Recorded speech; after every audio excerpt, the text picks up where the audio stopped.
안녕하십니까, 안녕하십니까. 공감박사TV의 조길남 교사입니다. 오늘도 암 이야기로 갈 수밖에 없는 게 암 환자들이 굉장히 많이 어려운 상황에 처해 있군요. 그래서 그 환우들이 많이 이렇게 전이되고 그랬을 때 그 황망함, 그 놀라는 마음들을 어떻게 하면 다스릴 수 있을까, 그 부분을 강의를 해드리도록 하겠습니다. 지난 강의에서도 말씀드렸다시피 재발과 전이는 불가능한 거라고 그랬잖아요. 불가피한 거라고 말씀을 드렸었죠. 왜냐하면 저희 요양병원에 입원해서 보니까 나아서 가는 환자를 거의 못 봤습니다. 거의 하여튼 5년이 지났는데도 재발돼서 오시는 분들이 계셨고, 또 전이 돼서 오시는 분도 계셨고, 그 다음에 5년이 되려고 했을 때 바로 또 재발 전이로 가기도 하고, 뭐 7, 8년 돼서 재발 전이 되는 건 허다하고, 10년 지나도 마찬가지였고요. 그는 결국 무엇을 얘기하느냐면, 암이란 존재가 그만큼 무섭다는 거죠. 일단 한번 암 환자가 되면은 평생 스스로 관리하는 법을 개척을 하신다면 오히려 더 행복하게 살 수 있다라고 말씀은 드렸지만, 그게 결코 쉬운 일은 아니기 때문에 끝까지 긴장하면서 삶을 살아야 되는 거죠. 그런데 이제 그게 그렇게 쉽고 그렇게 만만한 일은 아니지 않습니까? 그래서 재발됐다고 이제 또 이렇게 전이가 되었다는 전화를 듣게 되면 마음이 좀 착잡하고 좀 힘들기도 하죠. 그래서 오늘 오기로 했던 언니 같은 경우는 이제 남편과 같이 온 관계로 자기 집으로 이제 가시겠다고 하셨어요. 근데 사실은 제가 보기에는 결단력이 가장 중요한 것 같아요. 그러니까 내가 암이 왔을 때 어떻게 하면 그 암과의 행복한 동거를 하겠는가. 그러면 기존에 했던 것들에서 일단 멀어지셔야 될 것 같아요. 그러니까는 골프를 즐기셨던, 아니면 그 외에 다양한 뭐 사교를 했든 취미 활동을 했든 일단 거기서부터 좀 멀어지는 작업이 필요한 것 같습니다. 왜냐하면 내 안에 나로 들어가는 작업이 꼭 있어야 되거든요. 그래야지 스스로를 성찰해보고 답은 자기 안에 있거든요. 왜냐면 제가 자가 치유력을 썼다는 게 무슨 뜻이냐면, 어느 부분이 막혔을까? 왜 내가 아팠을까? 이런 부분에 대해서 아주 심한 스스로의 고찰이 있어야 되거든요. 그런 시간이 지나고 난 후에를 알아야지 자기가 이제 정신을 차리고 그 전에 했던 그런 취미 활동이라든가, 즉 다른 말로 하면 육체를 학대했던 그런, 또는 너무 즐겁고 재미나서 너무나도 육체를 혹사했던 이런 습관에서 벗어날 수 있게 되는 거거든요. 그러니까 제 경우를 분명히 말씀드렸지만, 저 같은 경우는 일 중독에다가 그 다음에 완벽주의에다, 그리고 또 뭐든지 내가 이제 해야지 제가 일이 좀 빠르거든요. 그래서 지금 이제 같이 살고 있는 그 암 환우 같은 경우는 저보다 이제 건강이 안 좋은 관계도 있겠지만 좀 성향이 다르거든요. 저는 새벽형이라 새벽에 거의 모든 일의 3분의 2 정도를 끝내는데, 이 친구 같은 경우는 그 밤형인 거죠. 그러니까 밤에 늦게까지 자지 않고서 이제 못한 일을 하거나 이렇게 되니까 그런 게 좀 힘들더라고요. 그러니까 이게 서로 그 생체 리듬, 그 바이오 리듬이 다르니까 이렇게 같이 하는 데 있어서, 저희 이제 새벽에 패치카를 떼면은 꼭 전화를 해서 와서 저 온열 치료하십시오. 그러면 그분 같은 경우는 이제 저는 그냥 제가 가지고 있는 온열기구 있으니까 거기 누워서 그냥 하고 있으니까 안 하겠습니다, 이렇게 얘기를 하거든요. 그래서 내가 이거는 원적외선이고 굉장히 자연 치료니까 이게 더 좋을 것 같지만 본인의 결정이 먼저지 않습니까? 그렇기 때문에 뭐 하라고 권할 수가 없어요. 그리고 그게 더 맞을 수가 있거든요. 사실은 나만의 방법이고 옳다라고 볼 수가 없어요. 단지 저는 저의 방법대로 그냥 제 루틴대로 하는 그거밖에 없거든요. 그렇기 때문에 어떤 것들을 하든지 간에 다 인정을 해버리는 성격이에요. 그래야지 제가 자유롭고 편하더라고요. 그리고 되게 합리적으로 일 처리하죠, 저 같은 경우는. 그러니까 그분 같은 경우는 그 밤형이니까 밤에 이렇게 일을 하시면 되고, 그다음 저는 이제 새벽형이니까 또 새벽에 일을 하고, 그 오늘은 텃밭 가꾸기에 중점을 두고 하루를 살았죠. 그래서 새벽에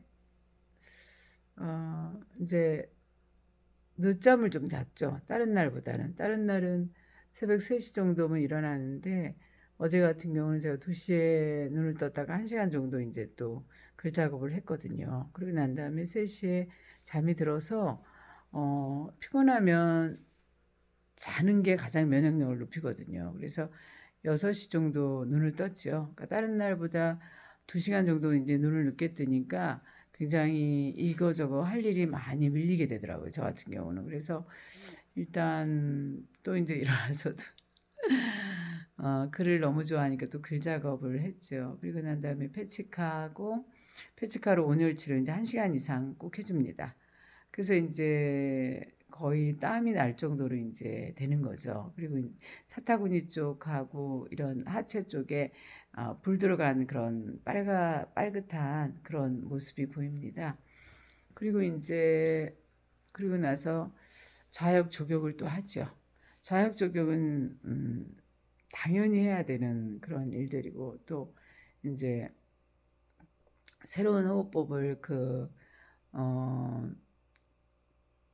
위암 환우로부터 배웠기 때문에 그 호흡법을 또 이제 좀 연습을 하고, 잠자기 전 잠 깨어서도 또 이제 하고, 옴 하고서 이제 이게 몸에 진동 떨리게 해주는 거죠. 옴, 음,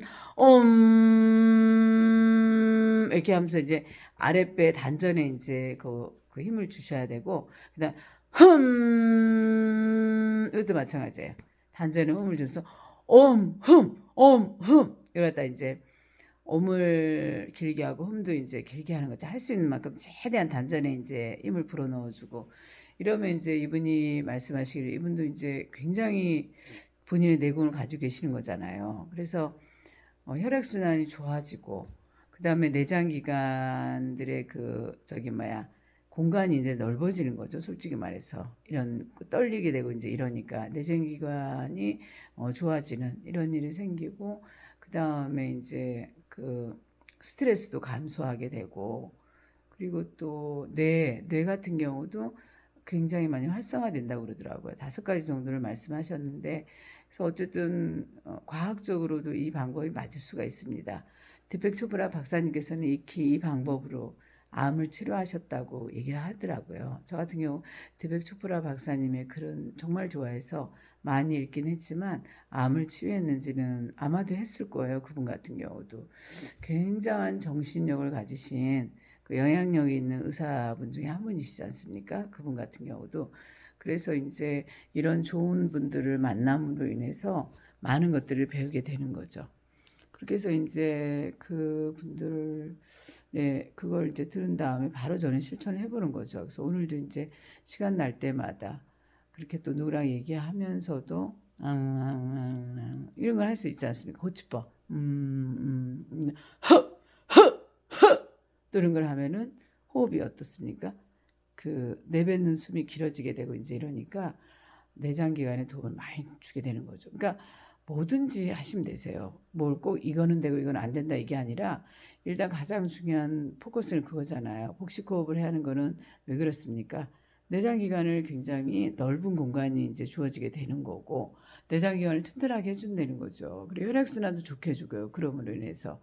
그 다음에 또 스트레스 해소도 되고 여러 가지로 좋은 점이 많기 때문에 언제나 생각을 하면서 제 삶을 이제 영위해 나가는 거죠.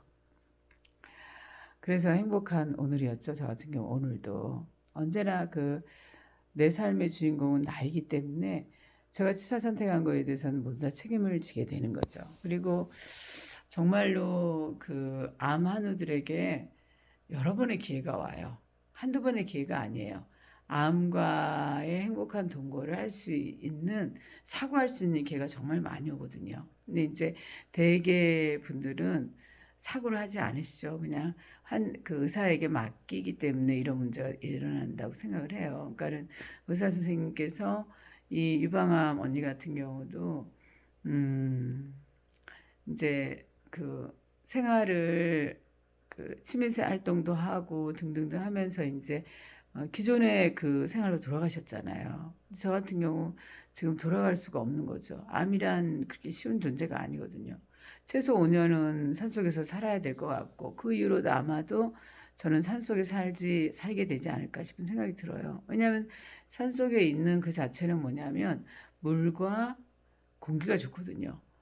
물만 좋아도 저기 뭐야 암을 이기게 된다 얘기했어요. 그리고 또 공기는 산소죠. 거의 대부분이 산소가 많은 그런 곳에서 생활하시게 되면은 이 암세포는 자연적으로 수그러드는 거죠. 서서히 서서히 사라지게 되는 거거든요. 그런데 불과 2년도 안 됐는데 집으로 돌아가서 똑같은 생활을 한다고 생각을 해보십시오. 물론 그렇게 하셔서 또 좋아지시는 분도 계시고 또 잘하고 계시는 분도 계시지만 제 방법은 그 방법이 아닌 거죠. 자연 속에 살면서 자연의 좋은 공기를 쐴 뿐만 아니라 자연 속에서 채취할 수 있는 이 봄에 먹을 수 있는 그런 것들을 이제 많이 캐고 텃밭도 이렇게 제가 길러 먹는 거. 그러니까 노동을 이제 기본적으로 흙을 밟으면서 하고 있는 거죠. 그렇기 때문에 맨발 걷기를 굳이 이제 해야 된다 그러면 업다운 있는 그런 그 근육을 기르기 위해서 그런 활동을 해야 되고 만약 그걸 못했다 그러면 집에서 업다운이 되는 그 체조 또 스트레칭 있지 않습니까? 그걸 해주면 되니까 결국은 스트레스를 받지 않으면서도 행복하게 스스로 이제 그 좋은 일을 나를 위한 일을 하다 보면은 결국은 타인에게도 도움을 주는 그런 삶을 살게 되는 것 같습니다. 음, 일단 한번 암 환자가 됐으면 그 관리할 기회를 여러 번 준다는 게 오늘의 포커스예요. 그래서 집에서 생활을 했는데 만약에 전이나 내지는 재발이 되었다 그러면 빨리 산속으로 도망가십시오. 산속에는 없는 것이 없지 않습니까? 산속으로 들어가서 스스로 자가 치유력을 이용해야 되는데 그 위암 환자 그분 같은 경우는 급성이셨잖아요.